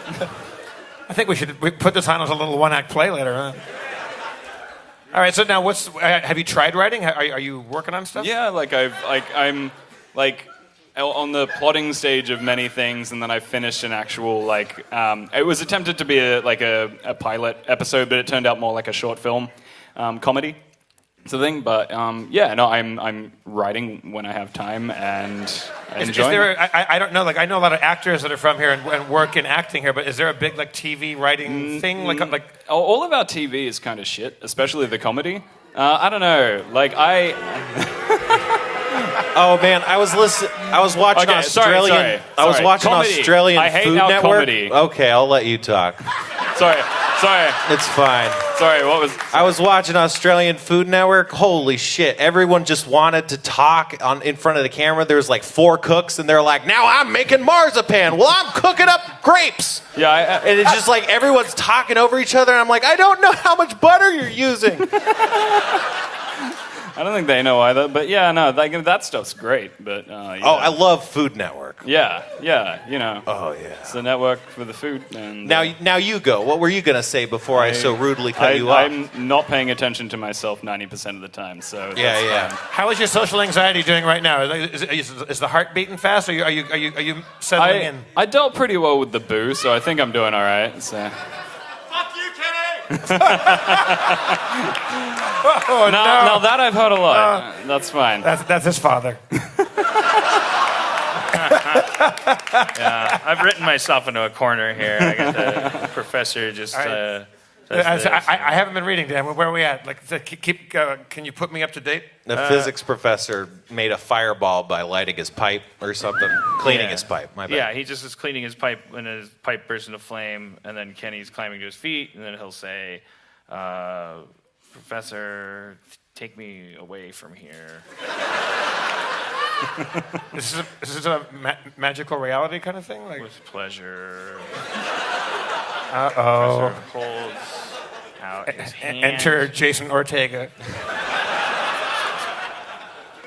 Oh, I know how to get out of this. I know how to do this. You want another? I've seen this I done would love before. another. Kenny sure. starts Yeah. to Cool. Thank reach you. for the hand, then recoils. The professor's hand is a robot hand. Cut to Kenny's bedroom. Real world. Kenny bolts up. Screaming. It was The audience is crying. Cop out. Sits up next to him, do a little undercut. Baking soda. Oh, Jesus Christ.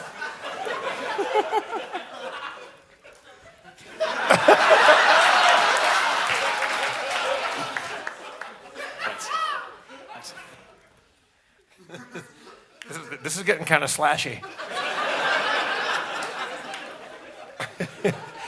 Dan, right now, who are you casting as what actor is the professor in your mind right now? Mark Ruffalo. Yeah, he's at professor age now, isn't he? He's got gray hair and everything. You need to put him pouting in one of the action lines. I should put what in the action lines? What? You need to put him pouting. I put what? His little pout. Like, a little pout? The pout you love. The Ruffalo pout. Yeah, Yeah. sure. Okay. All right. Yeah, we call him Ruffalo over here. It's a big difference culturally, but it's fine.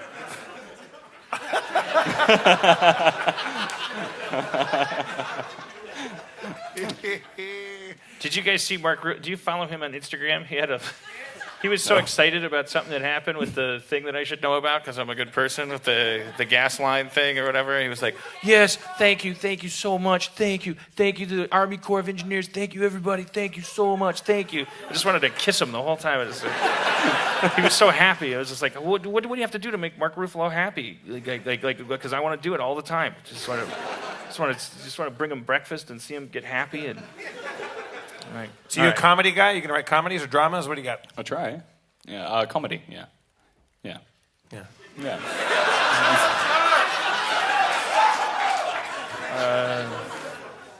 This is going to be, audio is really going to be jarring when people listen to this. It's going to be like dull comment. Yeah, and then no, it's enormous laughter.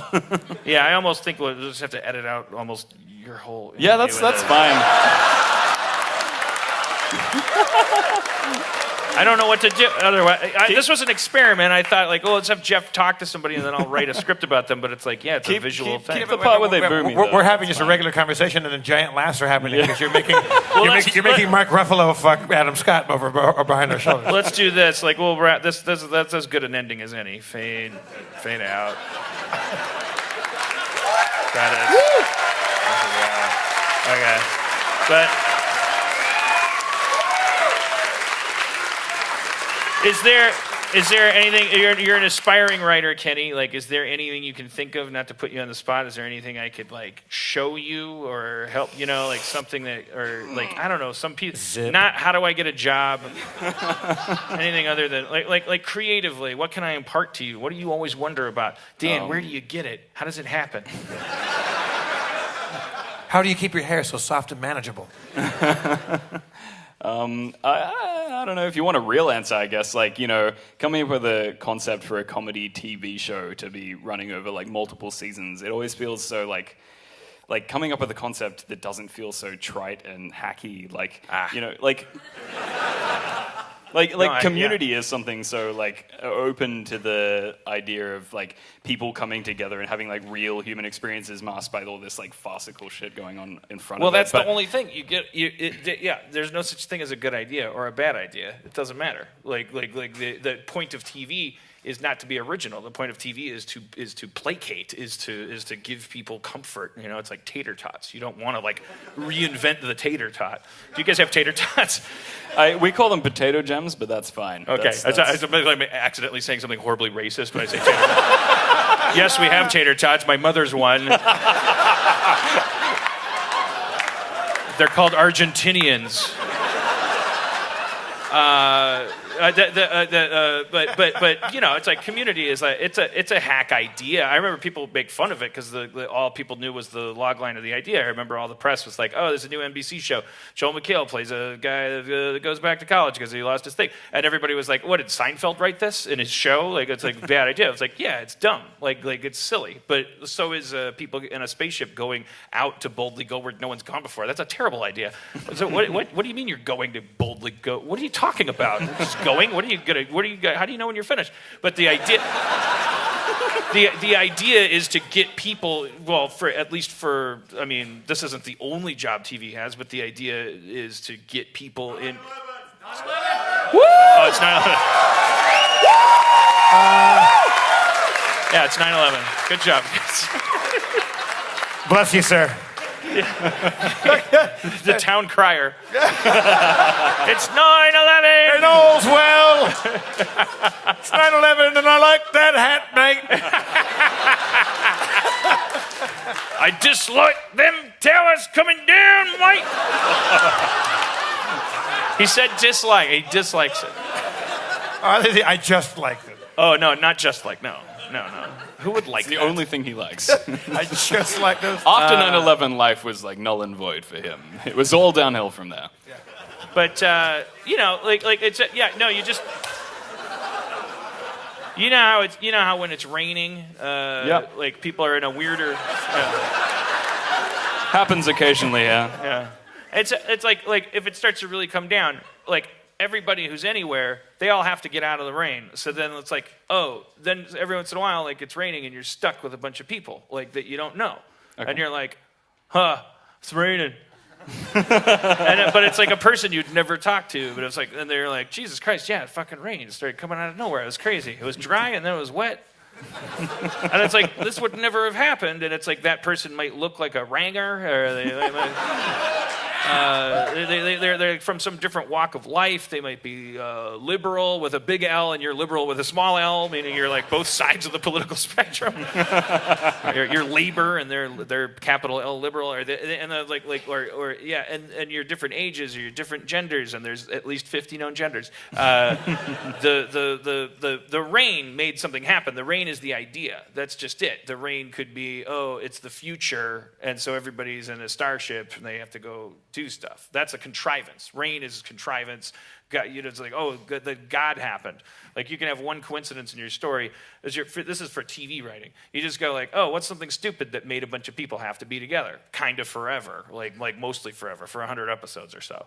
Also, this is really old-fashioned advice because TV now is like I'm talking about like 80s style craftsmanship, and like TV now is like, just take a shitty 90-minute direct-to-video movie, break it up into 10 chapters, and release them one at a time.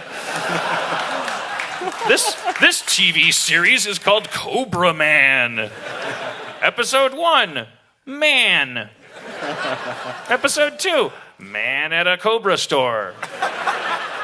Episode 3, All at the Cobra store ain't what it seems. Episode 4, Cobra Escape. Episode 5, Mixed Blessings. Episode 6, A Most Unusual Power. Episode 7, Cobra Man. Episode 8, Shark Jumped. Episode 9, Bat Cleanup. Episode 10, Clip Show. Yeah, I mean, it's serialized now, and that's a whole different discipline. I don't really understand that. I figure if I'm going to tell a serialized story, I'll write a movie. No one wants me to. But like, I want you to write a movie. I'm going to write a movie. Okay. Yeah, right. It'll be great. You ought to write. All right. You ought to write fucking Cobra Man. I'm going to write Cobra Man. But in my opinion, TV is supposed to be like crack. It's like each rock is an individual rock. Like, you should be able to grab any rock in any order, and it would get you high, and you'll want to smoke all the crack rocks. And you'll even, if you're then told they come in a certain order, you'll go like, yeah, I'm a crackhead. I'll meet you. Like, sure, if there's a number 1 on one of the crack rocks, if it rolls under the couch and there's only 2, 5, and 7, I'm still going to smoke the crack. I don't owe it to the fucking crack to consume it in a certain order, and the crack ought to meet me halfway. As a crackhead, it's the least the crack can do to not fuck with me. And so I'm like, what the hell? Why is Gillian Anderson, where did she go? What is this her dream now? But I love The Fall. Have you seen The Fall? No. Oh, so good. See, that's serial. That was a great message for so the kids. That's. I'm glad Ryan was here to hear that, so he can pass that along to the children. Oh, Look at the crack metaphor. Yeah. But like a good sitcom, a good TV show is in my opinion, is a necklace made of crack rocks. Because it's like you provide the order, and maybe you do put a big honking rock right in the middle, and you say like smoke from left to right as you would.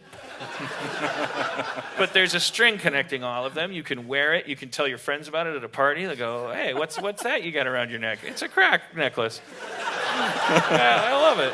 I smoke this one. I smoke that one. Oh, crack's not for me. No, that's other people's crack. Let me tell you about this. This is Rick and Morty crack. This is great. Anyway, so there's no such thing as a bad idea.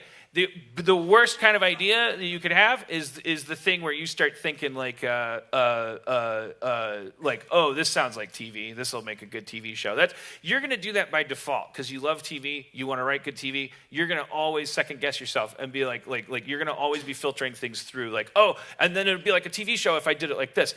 The way that you make good stuff is by restraining that. You have to like force your TV loving, structure craving, self-loathing, nothing inside my head deserves to be on television brain. You have to force it, actively force it into the non-televisable realm. Go like, what is the memory that I have that is so fucked up it cannot be, it doesn't go near, it's too boring, or it's too pornographic, or it's too bloody, or it's too sad, it's like where it's just too like personal to me, it doesn't make that much sense, and try as hard as you can to not let that get filtered through that other part of your brain, which everyone has anyway. That's the unremarkable part of your brain that like turns it into Gilligan's Island, like which is a great show. But the person that created Gilligan's Island wasn't like, I'm gonna try to make a show like Gilligan's Island. Like that was a like weird byproduct of them. Who knows what they were thinking. Sherwood Schwartz, right? Like his thing was like he made TV. It's like I'm going to make sure that people will really have to watch. Like he would do anything. He didn't care about the rules at all. There have been many, many attempts since Gilligan's Island to make shows about a group of people stranded on a desert island. And they have all sucked. This is the part where Dan dies, and it's very sad. I talked while I was drinking and went down the wrong pipe. As you get older, there's another thing I can tell you. Kenny, as you get older, especially if you drink a fifth of vodka a day, your esophagus flap will start to degrade like a toilet flap. You know how you have to replace the toilet flap every once in a while? You go to the hardware store. Maybe your parents did do this, but Millennial, so there's like a little rubber flap in the toilet that keeps it. That you have a flesh one in here, but you can't replace it. It just melts. Well, you say you've eroded your epiglottis like or whatever. I noticed after I turned 40, I was like, one day I was in a movie theater and I was like eating popcorn while going, those Muppets are funny. This is a hypothetical scenario, believe me.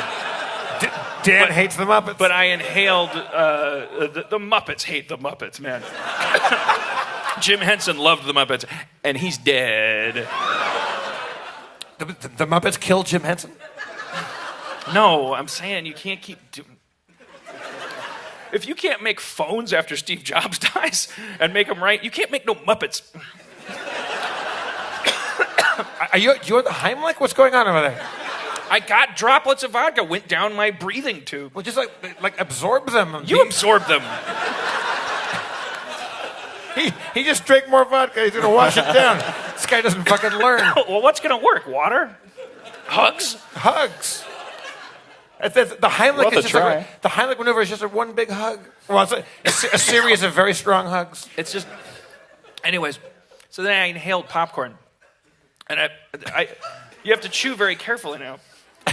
There's an episode of the podcast where I almost the rest died. of the show is going to be Dan sounding like drunk Nick Nolte. All right. All right. What else? What other advice can I give you? You know, I mean, you're talking about you actually, is that a physical thing, or is that you just being hypochondriacal?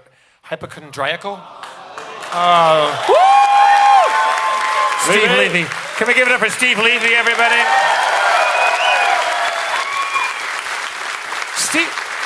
Steve Levy. He's Dan's what's Batman's butler's guy? Fucking Alfred. He's Alfred. But this guy goes to the gym every 45 minutes. This guy's got he's got abs on his face. This is Steve Levy's laptop. We should reward him by going through his photos. Oh my God! Please what find are the Olsen something. Twins doing on here? Please find something know them. awful. No, I want to find Steve, something. would there be anything we would find in your photo roll that would be embarrassing? Well, you just scrolled past a what do you call it? A story circle. So it's definitely there could definitely be trade secrets. Oh, they could definitely be like a Doctor Strange treatment or something. He could be Cobra Man. We find out that you're stealing that from him.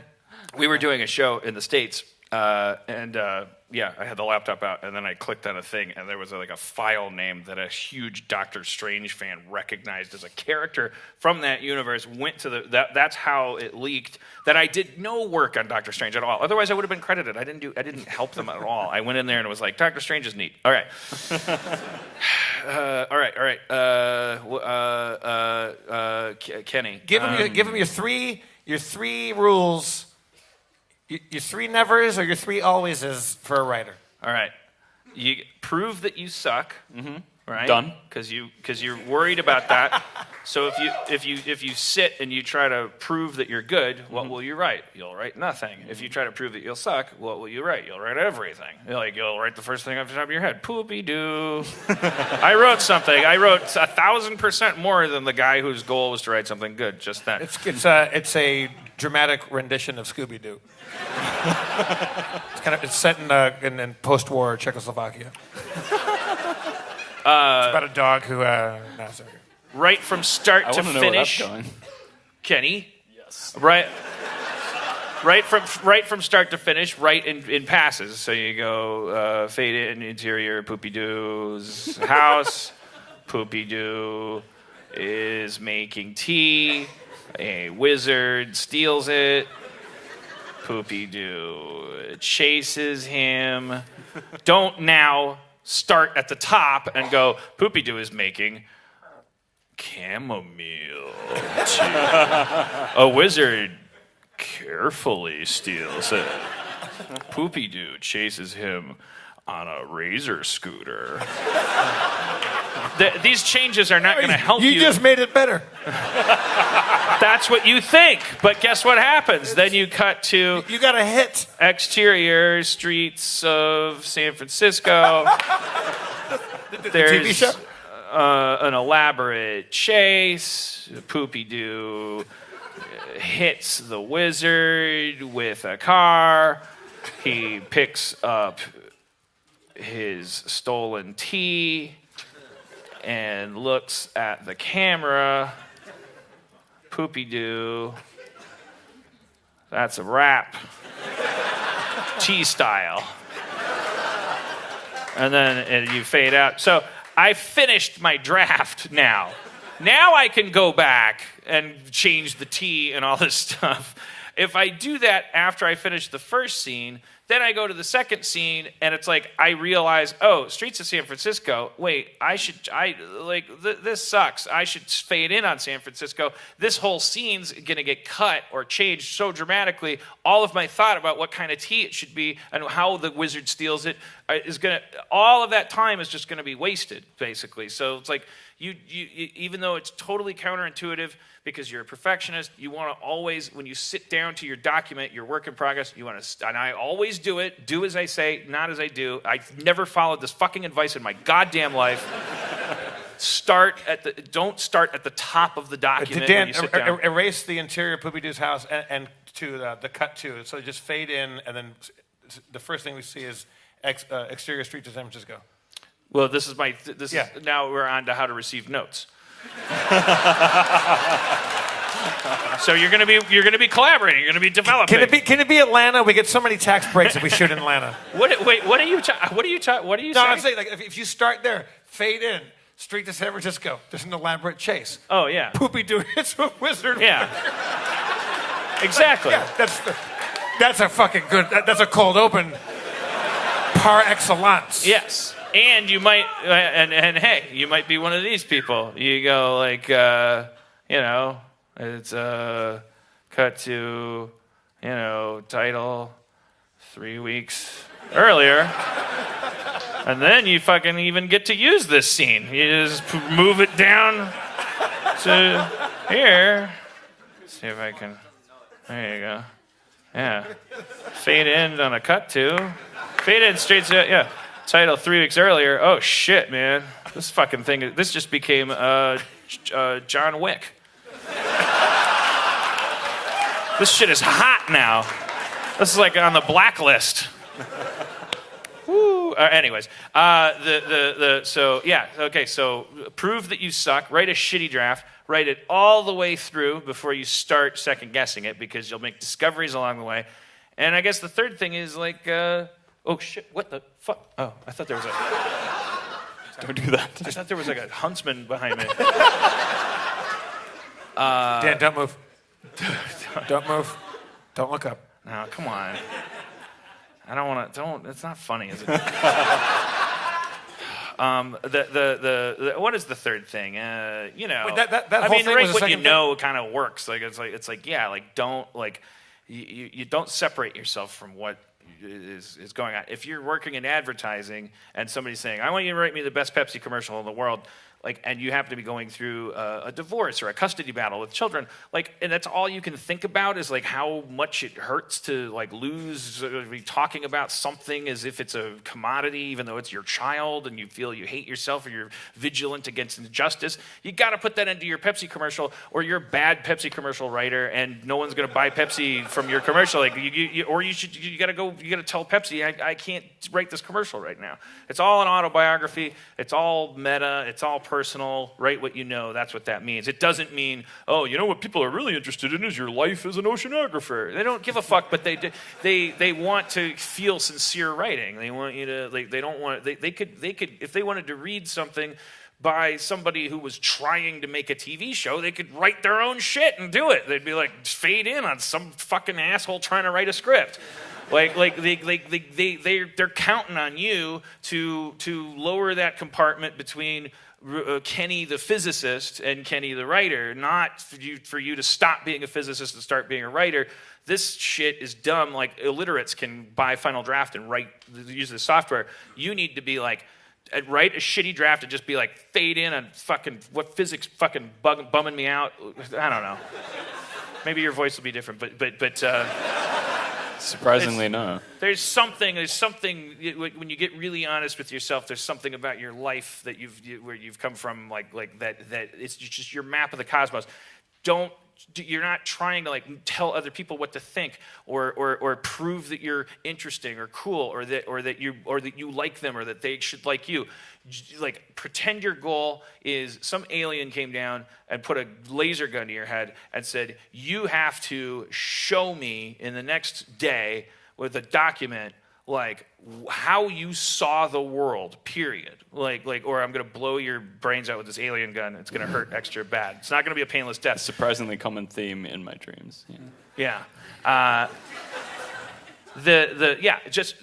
Your goal is to just say, I was here. This is what happened to me. The more brutally honest you are, the more you'll get close to being like Woody Allen, Lena Dunham, or something. Like, they don't moralize. They're narcissistic, and they look at their shit. And this is what I had for breakfast, and then this is who I slept with, and this is what I thought as I was sleeping with them. And these people are geniuses when they do it right. That's really like one of the things I really loved about Great Minds. Like, you going through what you were at the time that was being done. You could see all of that pouring out, and maybe like random people on YouTube just stumbling across it might not, but people who are religious, like Harmontown listeners, would know like some of the little like tics you have and all the little things you mentioned. Like, that's all callbacks to things about yourself that you're like being honest about, and I think that's what people really love about your writing. Like, you just come through. It's my little bag of tricks. Yeah, I mean, and it can be yours too, because it'll be different when you do it. Like just reaching into your own. As a friend of ours, Sam Christensen said, is an awesome mentor. He said, remember my name and stop drinking.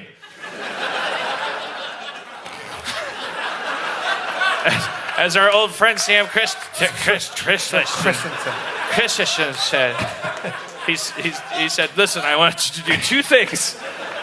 Never forget my name. And please, for the love of God, will you have a cup of coffee? Fucking Flat white. Judas. Fucking, that's high roading from the low road. I know. As he puts his face into the ice bucket. No, it's like we all pay a huge price tag for where we are. Like life comes with a price, and then as artists, we get to cash in on that. Like our job is to show the world like how like what we went through to make us us. You know, like that's the beauty of art. I tried as hard as I could to not be distracting. And it was funny because it was like have you ever tried to put ice in a glass? Well, we have to end the show in a couple minutes. Yeah. What, So, really? Yeah. You fucking, Yeah. I'm proud of us. We have a hard out in like 3 minutes. So shit. Yeah. Oh man, what was this Spalding Gray shit? I thought it was very valuable. Okay, good. So much so that I apparently got a little drunk. Well, because you poured him a vodka and I drank it because I'm a conservationist. Which is another word for alcohol. I was just connecting dots for logical humor. Kenny, how do you think the show went? How much did the tickets cost? Fuck, I don't know. So that was a non-committal answer. I feel like it went pretty good. Yeah, I mean, yeah.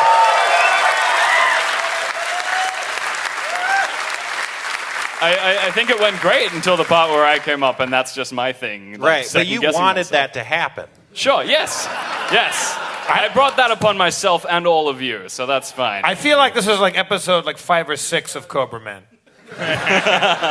We had no women up here. We don't know if somebody's watching the show. They don't know that women exist in Sydney. But you get 2 women on tomorrow night. Yeah, we'll get 2 women on tomorrow night. I'll just dress up. I'll wear a dress. We'll make it ladies' night tomorrow night. Yeah. We'll enforce dichotomy. we'll make people understand there's a difference between you. It's been a few minutes since we said we have to end the show in a few minutes. All right. Well, is it me or I mean, look. Rapping is the hardest work I do. I don't. Now, Dan, here to increase the danger of this, my iPad is at 3%, so we have to fucking get this right. We have to get this right. Come on. He's got his Crocodile Dundee hat on. Wait a minute. This isn't a mic. Wait, Spencer, can I get your beat? Okay, that was a mic. Okay. That was a mic. All right. So to save the day here, Spencer's we're pulling a beat off of Spencer's deep bag of beats. Bag of beats. Dan's already getting the kicky baby dance going.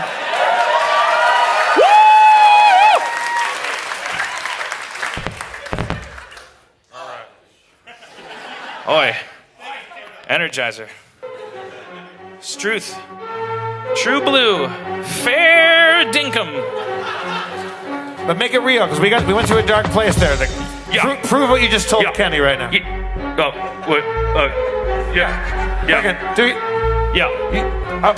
I'll do notes after. Give it to him, man. Australia. Tralia. Australia.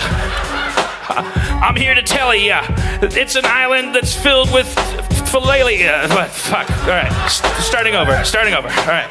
I thought I could make up a word. All right. Okay. Whew. Walk it off. All right. Hold on. What are you? Okay. Paraphernalia.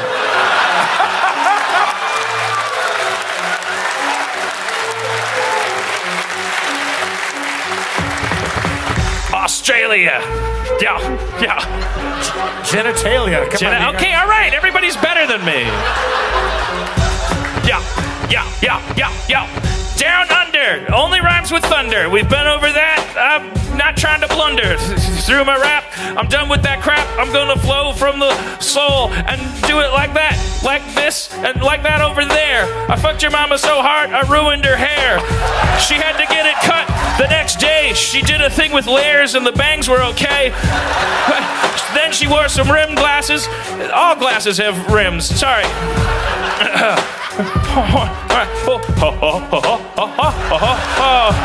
Australia, land down under. Sydney, not the capital. What is the capital? Cameron.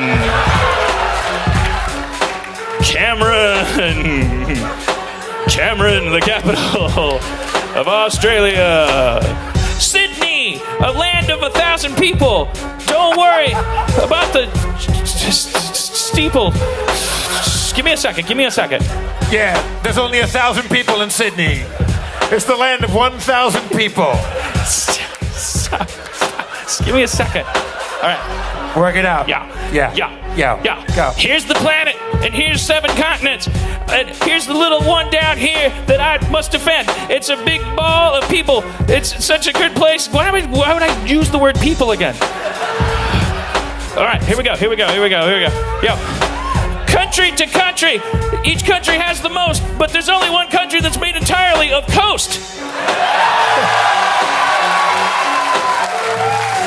It's the opposite of landlocked. That means it's the opposite of Germany. That means we don't have to worry about them invading me. Ever. In the future. They're good people down here. The doctors have sutures. They stitch you up and send you on your way. I fucked your mama so hard her curds turned away. Little Miss Muffet. Dangerous poisonous spiders. I'm done with it. I don't want to see nothing with 8 legs. I fucked your mama so hard she had to beg for more. She said, give me some vitamin D to the A to the N. You know that's what I need. To the H to the ARMON. I fucked your mama twice. Fucked her again. Thank you for coming to Harmontown, everybody. All right. Sorry if you're a woman or a mother. Thank you, Sydney Opera House. Thank you, Sydney Opera House. We're doing another show tomorrow night, so we love you. Come on. Let's hear for Kenny, everybody. Ryan the Ranger. Spencer Crittenden. I'm your comptroller, Jeff Davis. Your mayor, of course, is Dan Harmon.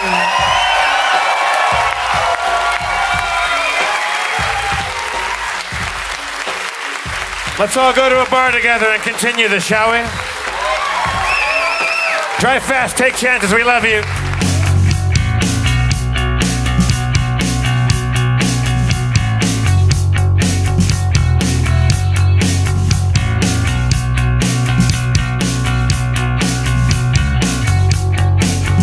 Did you get any of that?